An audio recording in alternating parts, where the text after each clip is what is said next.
O engano não é abandonar Jesus, é usá-lo enquanto eu me preservo. Prego o evangelho como ele é. Só prego o evangelho como ele é. Não, mas a cultura. O reino virá. Eu vou melhorar. O reino que já começou vai vir de maneira plena. E ele vai acabar com toda a cultura que temos. Então não se apoie nela. A cultura do seu pai, da sua mãe, extermina ela. A sua cultura, extermina ela. Deus não chamou a gente para ter crenças. Nos chamou para ter Cristo. Nós vamos precisar migrar disso. Porque o que Davi rejeita, entre outras coisas, é isso. O engano tenta te convencer que essa armadura de cultura vai encher a igreja, vai dar certo na sua vida, porque deu certo na vida do irmão.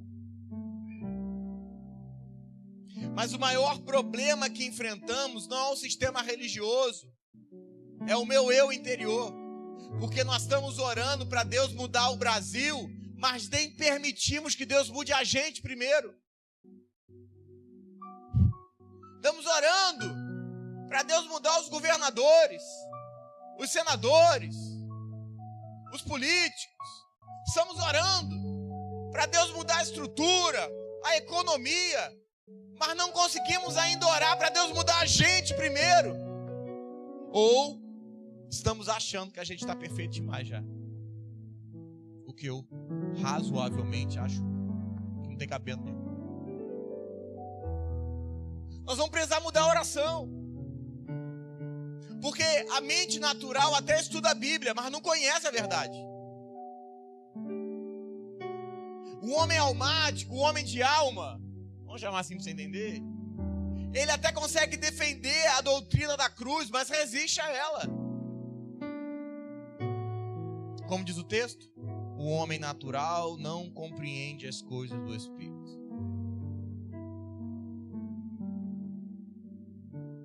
Vira para esse irmão que está ao seu lado e fala assim: não é possível viver a verdade, que é Cristo, se eu ainda governo a minha vida. Não tem como. A cruz não é um evento histórico apenas, é uma sentença para mim e para você. Na minha concepção, e você pode ter aqui você quiser, o maior engano do Éden chama-se independência. O homem aprendeu a viver independente de Deus. O Adão cresce, o Adão tem filhos, o Adão tem genealogia, a família de Adão se torna praticamente a governanta da terra, eles continuam multiplicando, eles vão avançando. Independente de Deus. E após o advento da morte de Cristo, não deveríamos ter ninguém mais independente. Ninguém.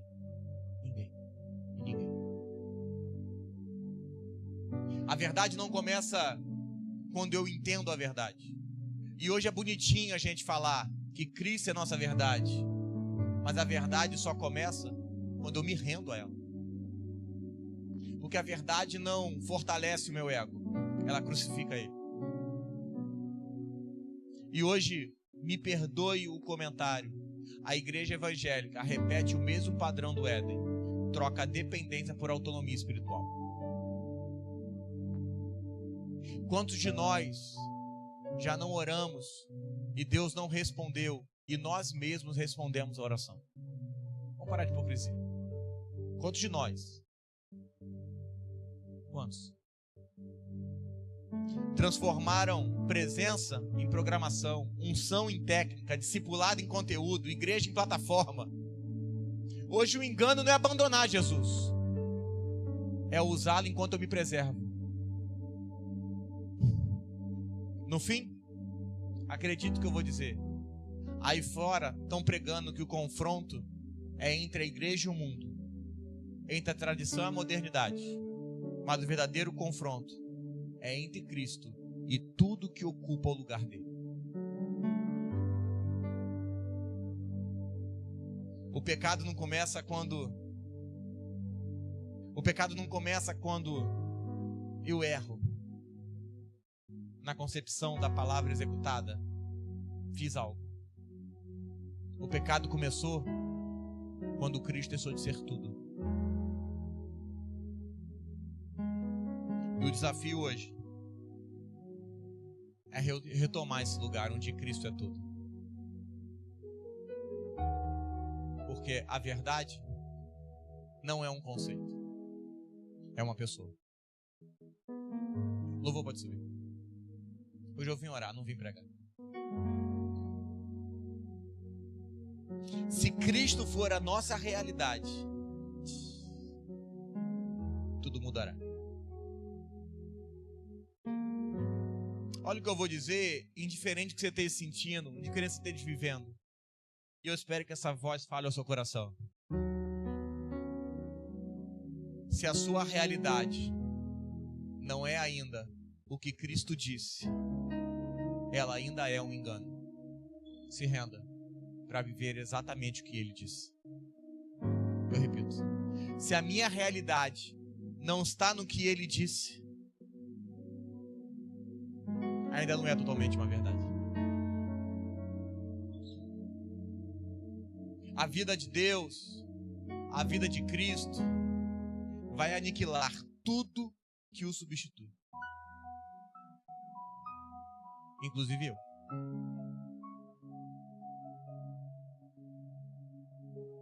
Vira para esse irmão que está ao seu lado e diga: a verdade não é uma ideia a ser defendida, é uma pessoa a ser recebida.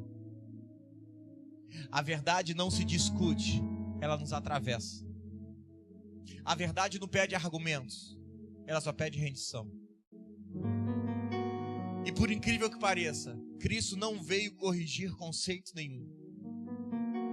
Ele veio por fim a voz da serpente que ecoa na sua mente de autopreservação.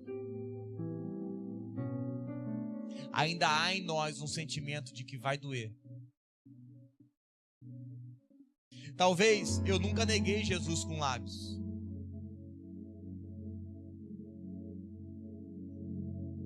Nunca neguei Jesus. Mas ainda preservo eu, dono de mim mesmo. Talvez você fale de cruz, mas foge da sentença. Talvez você proclame um senhorio, mas nega a obediência. Entenda, quem ofereceu autonomia foi a serpente. Cristo sempre ofereceu dependência. Porque se a serpente alimenta o seu ego, a cruz desmonta ele. E o maior engano não é viver longe de Deus, é viver falando de Deus enquanto eu me preservo. É porque parece que o engano é quando eu deixo de falar dele.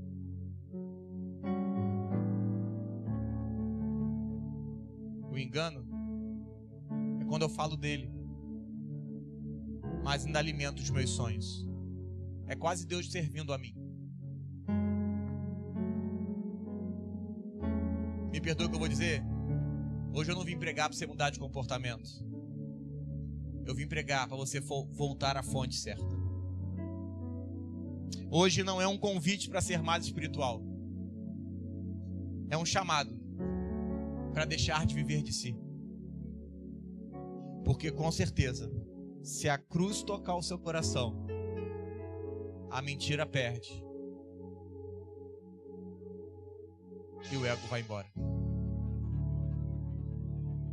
Entenda o que eu vou dizer. Talvez você esteja armado de argumentos, mas sem dependência nenhuma.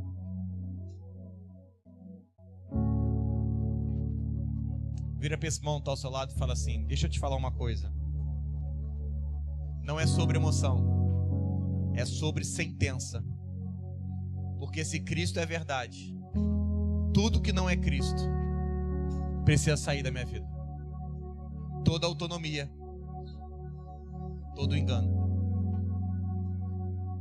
Nós precisamos de uma igreja que encontre Cristo como desfrute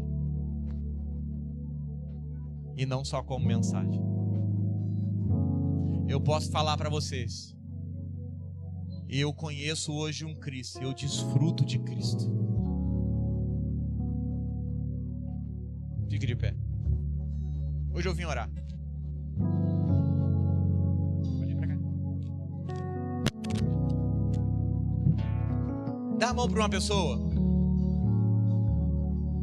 Dá a mão para alguém, dá a mão para alguém.